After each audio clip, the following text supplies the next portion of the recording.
The crystal wine glass slipped from my hand and shattered on the walnut table, just as the ochre envelope was thrown down in front of me. A thin line of blood traced across my palm, but I barely felt it.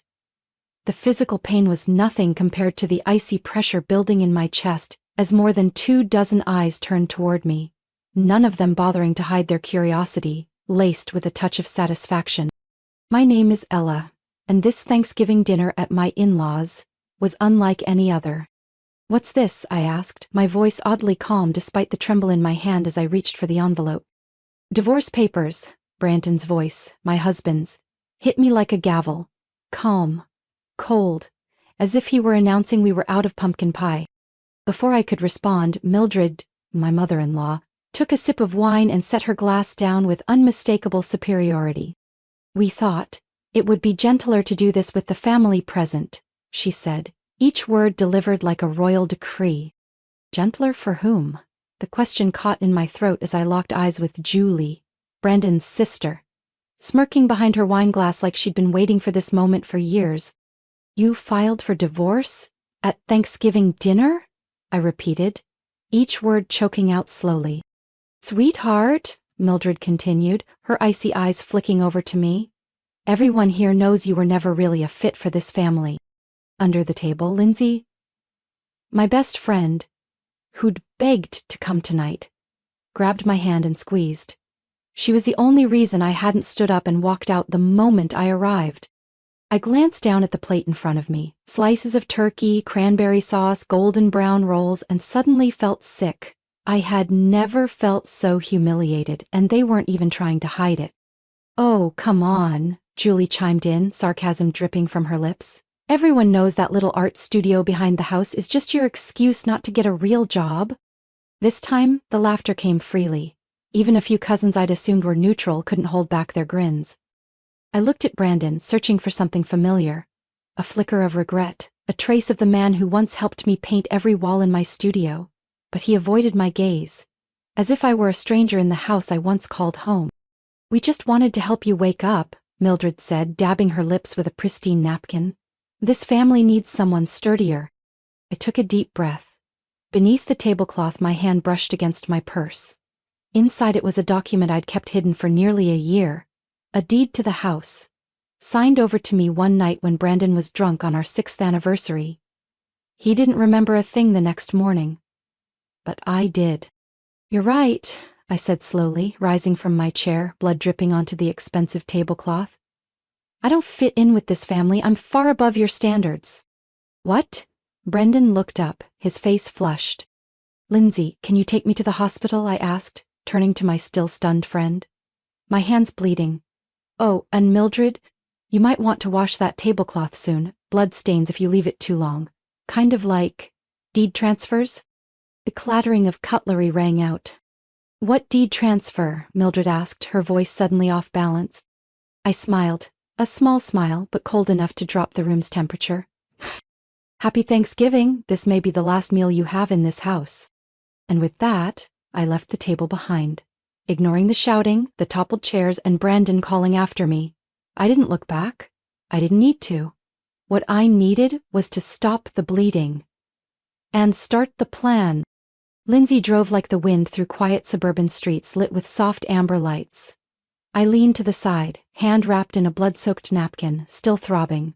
But the sting was nothing compared to the rupture that had been waiting inside me for years, just waiting for tonight to break free. We pulled into a small emergency clinic. The doctor stitched the cut on my palm. 6 stitches. I didn't even flinch. In my mind, I was no longer the quiet little wife of the Harringtons. I was Ella, the only woman at that dinner table who stood up when everyone else expected her to stay down. Back at Lindsay's apartment in the city, I opened my phone and pulled up a draft I'd written months ago to my attorney, Gloria McDaniel, a sharp woman who'd won property disputes that seemed impossible to unravel. Subject: property at 118 Willow Creek. The time has come. I hit send. Ella, are you sure about this? Lindsay asked as I poured myself a glass of water. I looked at her, the only friend who never laughed at my dreams, the one who secretly brought buttered rolls to my studio when I painted through the night. I've been silent too long, I said, voice low but firm. Now it's their turn to listen. The next morning, Gloria arrived at Lindsay's as scheduled, carrying a thick folder and that lawyerly gaze. No emotion, no judgment, just strategy. "What do we do first?" I asked, setting my coffee on the table. "First, file the ownership confirmation at the local office," she said, flipping to a legally binding copy of the signed deed from Brandon. "Then serve the Harringtons with a 30-day eviction notice." I nodded, unblinking. The time had come. That evening I returned to the house I had lived in for 6 years, not as a daughter-in-law, but as the rightful owner. The grand estate stood quiet in the dark, the glass doors reflecting my headlights as I parked. I didn't knock. I rang the bell. Because I had every right to. Brandon answered, stunned at the sight of me. Long coat, hair neatly tied back, papers in hand. "Bella, about yesterday." "It's not about yesterday," I said, holding out the papers. "It's about the past 6 years. He stepped aside. The living room still smelled of wood and expensive perfume, but now it was just a facade. The people who once called me the outsider now sat on my couch, in my house, like they belonged. "What's this?" Mildred asked, eyeing the notice I placed on the glass table.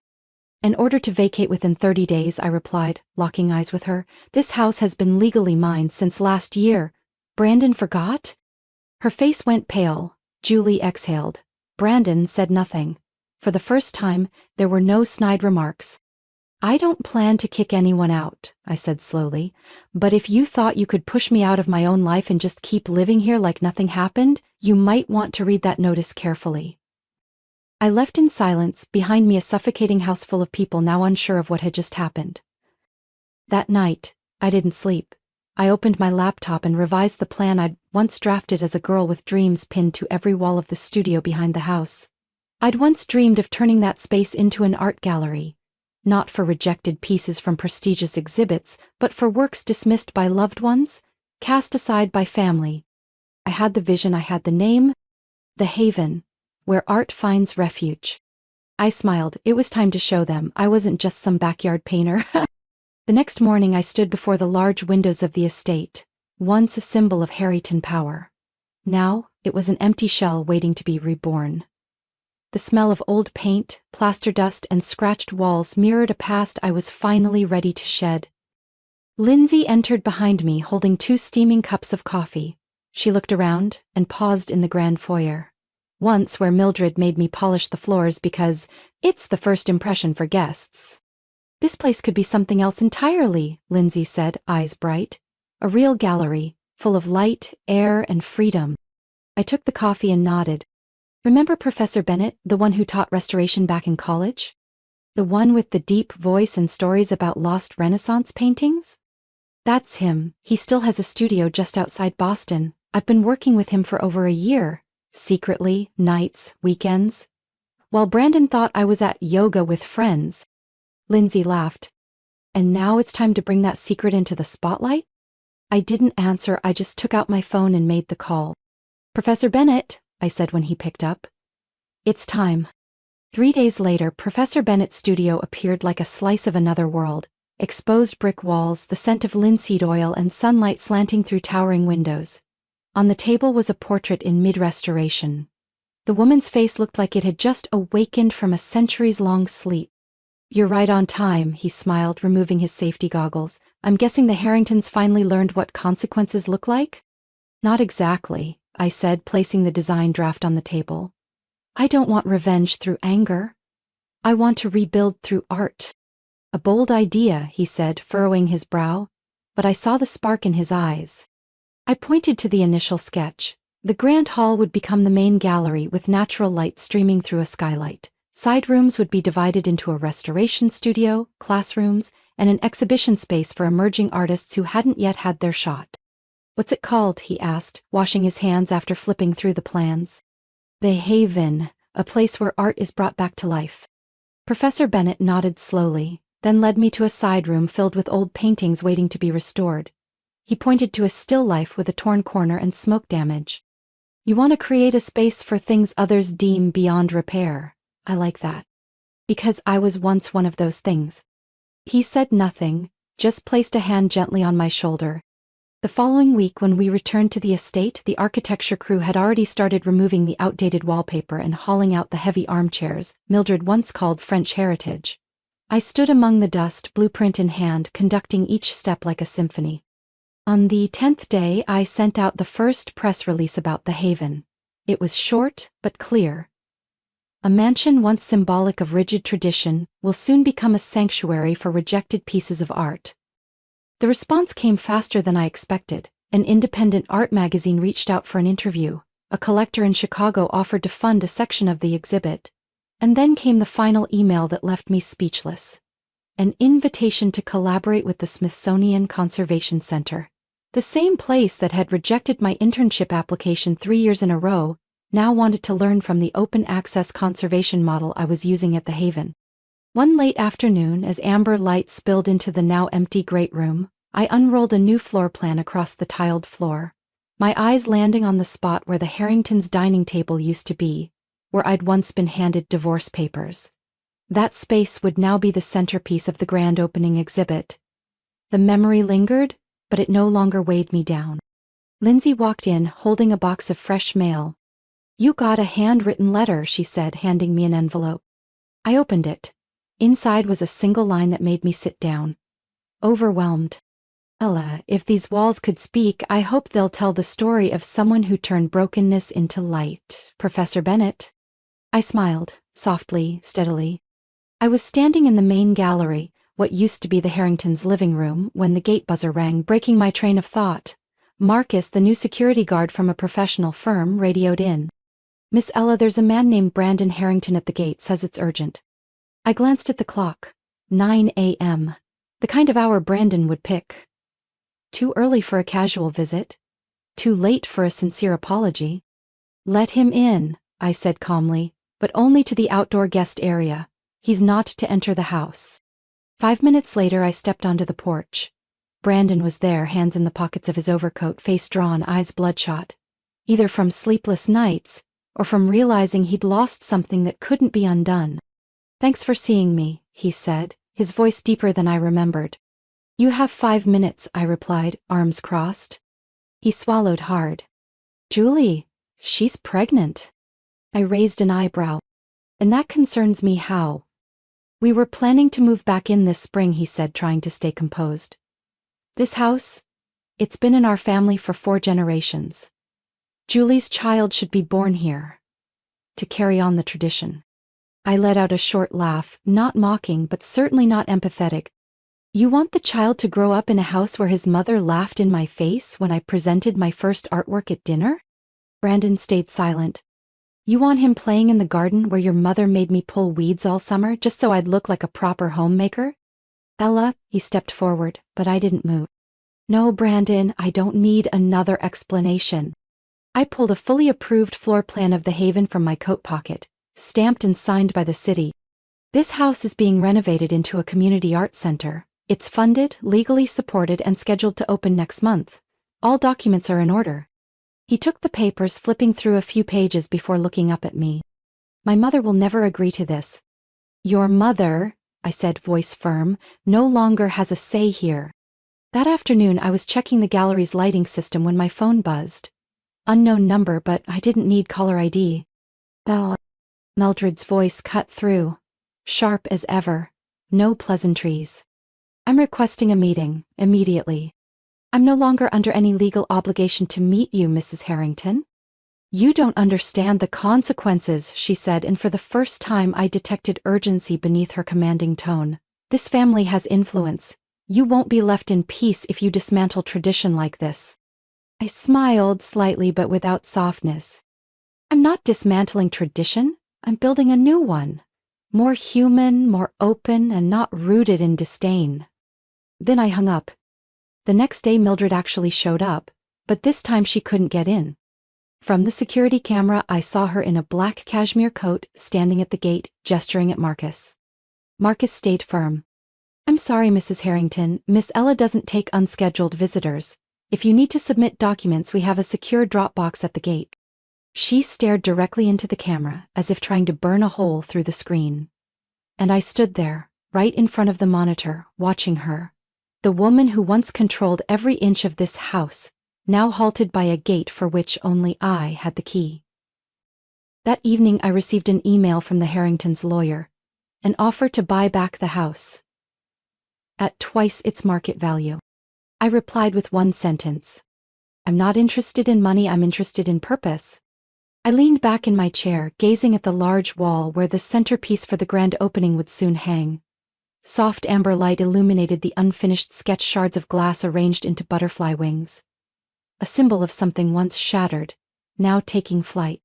They could be angry, they could resist, they could offer as much money as they wanted. But the one thing they could never reclaim was the voice.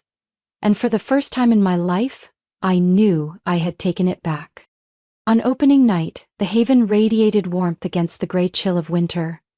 Golden lights spilled across the exposed brick walls, highlighting each piece of art lining the main hallway, once the stately foyer of the Harrington estate. The very people who once called this place a family legacy could never have imagined that one day it would echo with applause from artists across the city.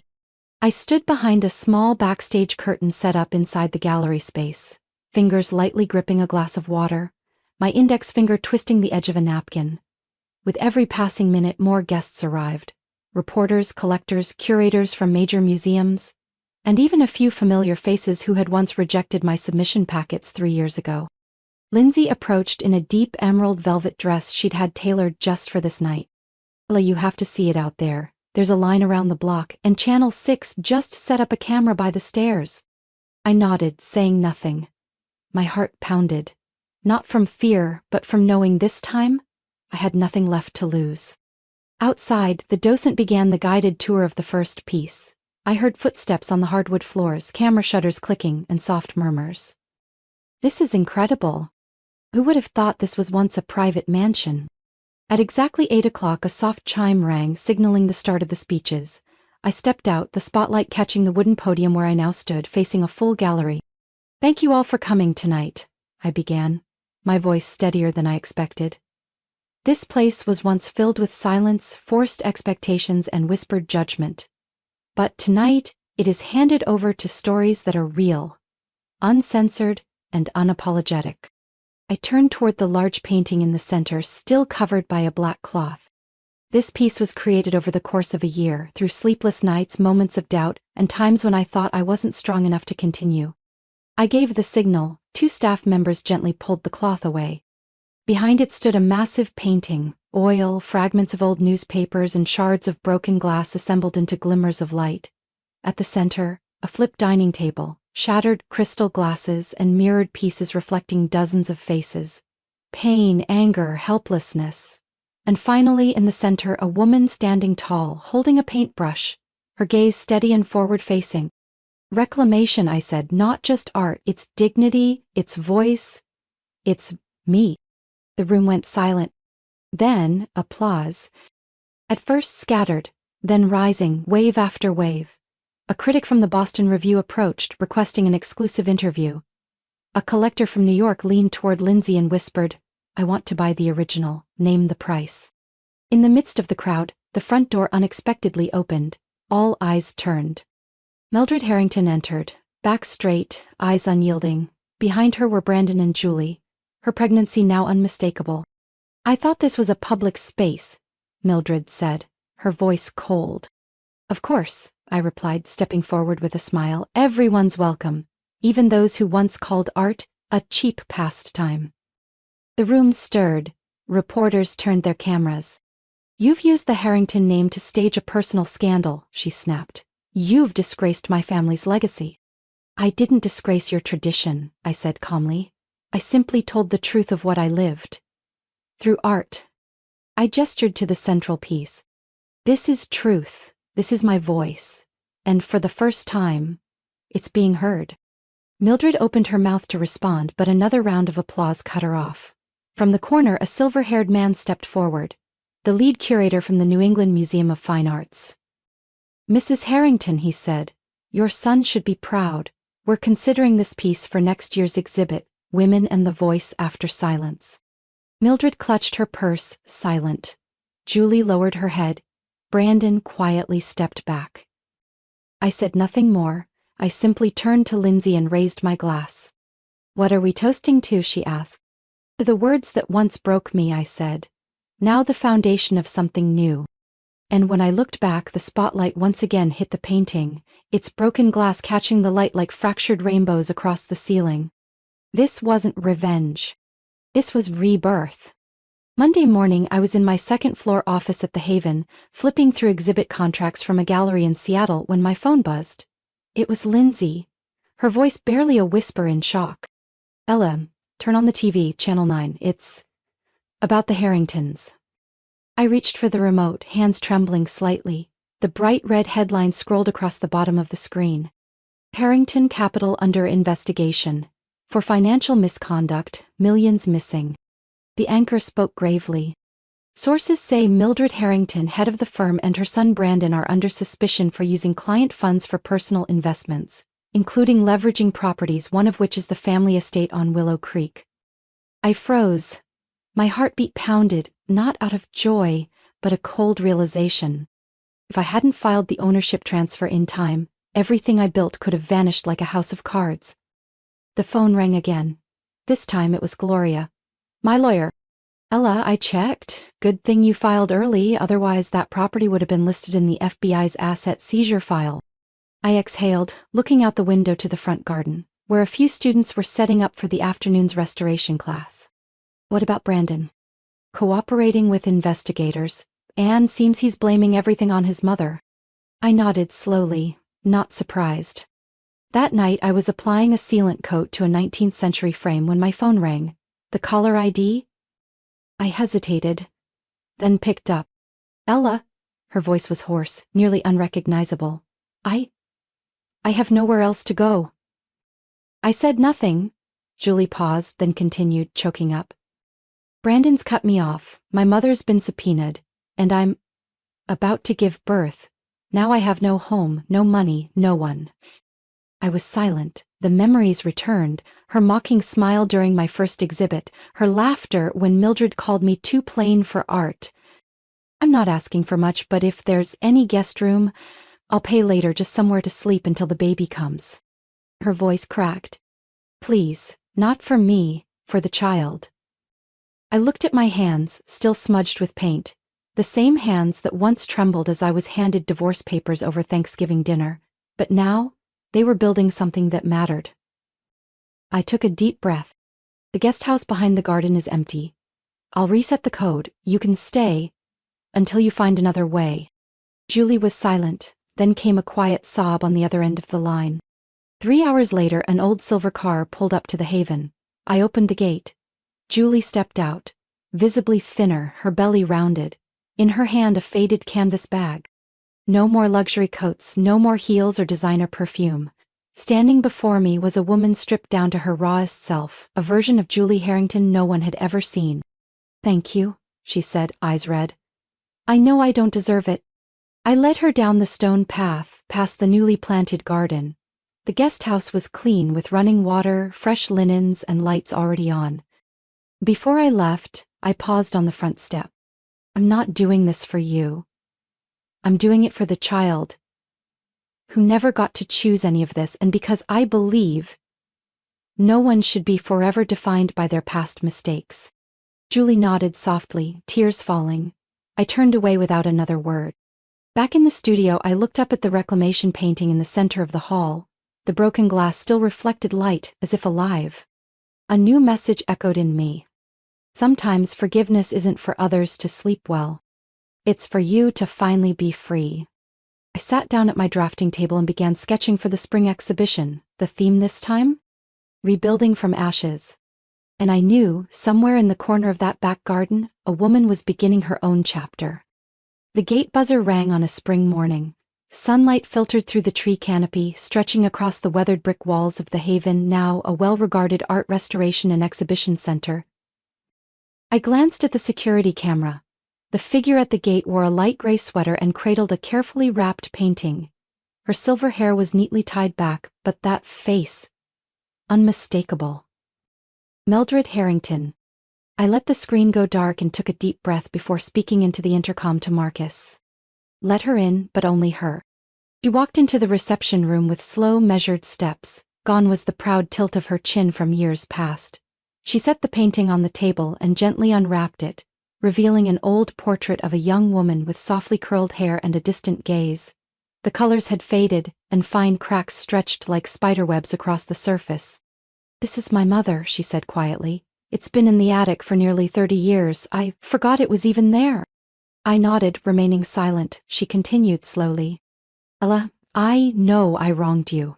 I dismissed your dreams, I helped push you out of this family, and when everything fell apart, I realized the only thing left standing was what was honest."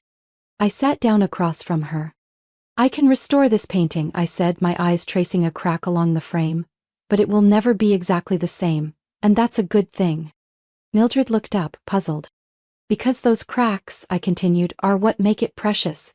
The past doesn't need to be erased. It needs to be acknowledged, then rebuilt, with understanding and grace." She sat in silence for a long while, then finally said, "I'm not here to ask, I'm here to learn. If you'll allow it, I'd like to work here. Administrative tasks, cleaning, taking notes, anything. I need to make something right. Not to undo the past, but to live better." I leaned back, considering, then pulled a file from the drawer. "Start Monday, someone will train you on digital records. And this painting," I pointed to it, "is scheduled for restoration next week, but I want you involved." She nodded, and in the eyes that once held nothing but frost, I saw, for the first time, something deeply human. Gratitude. In the days that followed, Mildred showed up consistently. No luxury car, no designer handbags, just her, in a simple studio uniform, quietly entering data, dusting frames, and sometimes sitting for long moments in front of student works in progress. Julie had settled into the guest house. She enrolled in a short course on antique painting restoration, saying she wanted to understand the things I once dismissed. The baby arrived on a late weekend afternoon. A healthy boy, with deep blue eyes like Brandon's but with a far gentler gaze. Julie named him Isaac. Unexpected joy. That evening I stood with Francisco in the main restoration studio. Sunset poured through the tall windows, casting soft light over Mildred's mother's portrait as we worked on the background. "You've changed this place," Francisco said, still gently brushing away old varnish. "And the people within it." I smiled, looking around at the young apprentices. Some came from top art schools, others had dropped out years ago, but all of them were focused, delicate, treating each crack as a memory to be honored. "None of us are perfect," I said, adjusting the magnifying lens. "But in learning how to restore, we also learn how to look at life, not to erase it, but to understand and reimagine it." Francisco nodded. "And sometimes," he added, "what was once broken becomes more beautiful than the original." That evening I stepped into the garden. A light breeze carried the scent of newly bloomed lavender. Julie was pushing a stroller, Mildred jotting notes by the porch. Isaac slept soundly, lips curled into a soft smile, as if dreaming of a world untouched by pain. I looked up at the house, once a symbol of pressure and judgment, now reborn. Not a victory. A healing. A work of art being redrawn, not by erasing the past, but by making it more honest, more meaningful, through its imperfect lines. And I knew from that moment on, I wasn't just an artist. I was a keeper of memories, and I was giving them their chance to live again in the gentlest way possible. Ella's story is proof that the cracks in our lives don't make us weak, they're the foundation for something stronger. She turned pain into purpose, transforming a house once defined by scorn into a thriving center of creativity. In real life, we've all been dismissed or broken at some point, but when we choose to rise, heal, and build meaning from that pain, life rewards us with freedom and the deepest form of growth. What do you think about Ella's journey? Was her forgiveness a weakness or her true strength? Share your thoughts in the comments below, and don't forget to follow the channel for more powerful stories about family and resilience.